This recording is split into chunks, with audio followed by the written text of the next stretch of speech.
So, Gary, we were just chatting a second ago, first time in PEI. Initial impressions. I know you haven't been here too long. It's beautiful, and the weather couldn't be more spectacular. Not exactly hockey or winter weather, but it's great to see a community like Summerside and O'Leary just get so enthused about what we're doing here. Why has Kraft Hockeyville been so successful for over a decade now? Well, Kraft Hockeyville takes the game back to its roots. It takes it to small town community rinks where hockey is such an important force, and people want the opportunity to see an NHL game with two NHL teams on their home rink. And it never ceases to amaze me how excited and how almost in awe people are when they come to see it. They can't believe that they're actually going to be an NHL game here. I know that's what got me about practice today. I mean, there's 10, 11-year-old boys and girls who've only seen these guys on TV, and now they're up close. Is that one of the things that Kraft Hockeyville is all about? That's really what it's all about. It's about taking the game back to its roots, to small towns, to community rinks, and to give people, particularly young people, an opportunity to see something they might never get an opportunity again to see in person. Now, speaking with the players and the coaches after the pregame skate this morning, there wasn't one question about face-offs or slashes. What's your take on how that's evolved, I guess we could say, over the last week? It's an adjustment, and our players and our coaches are the best. And when you explain to them exactly what you're doing and why, they adjust. Obviously, there's an adjustment period. A part of it is the thinking about what the change is, and part of it testing to see if we're serious. But we want to, particularly on slashing, we want to protect hands and fingers and not have needless injuries. So you are serious? This will continue into the season?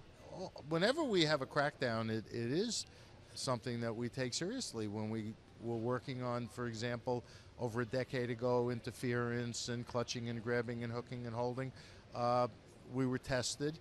But ultimately, if you go back, and I know a lot of people say there's obstruction in the game, if you go back and look at the video from 2001, 2002, and compare it to today, it's night and day. One team that did pretty good in the old obstruction era with the Calgary Flames when they made their way to a final. A big topic, of course, is that new arena in Calgary. It's been kind of a public battle. How's that gone for you over the last week or so? Well, it's no longer a public battle because the Flames have said they're no longer pursuing a building. There is, and I've been there and met over the last year and a half with the mayor a couple of times. I've obviously been in constant contact with the ownership group of the Flames. There's no way there's going to be a new building there. There's no deal to be made. This isn't a matter of negotiation. My own view is I don't think the city has a will to actually construct the new facility that isn't just about hockey but would be of enormous benefit to the community. So the Flames are no longer pursuing a building, and that's the end of the story. Do you think it could change, though? There's a municipal election there in 3-4 weeks. We're not getting involved in the politics. You know, people, when they look at it and they say, well, Calgary's such a great market, which it is, and we have great fans, which we do. But interestingly enough, you know, Calgary used to be a club that wrote a check in revenue sharing, being one of the top 10 clubs. They're actually now a revenue sharing recipient. So this is clearly going in the wrong direction. Another big story in the sports world, especially coming off yesterday, is everything that's going on with the anthems in the NFL. It's creeping into the NBA.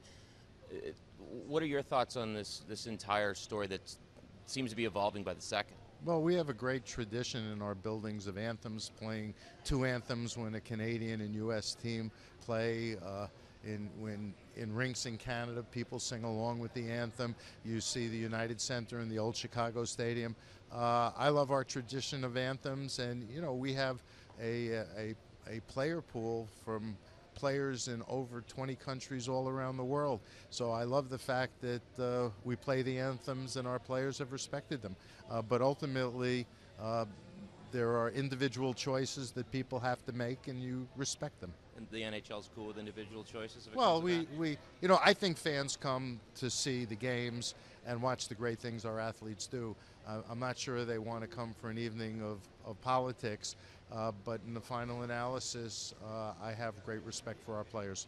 fans are going to be checking out a preseason game in Vegas for the first time tomorrow night. How's Vegas working out for you? Well, actually, it's not the first time we've had a preseason game in That's right, Vegas. back in the day, the Crickets. And since then as well, the Kings have played there on a regular basis.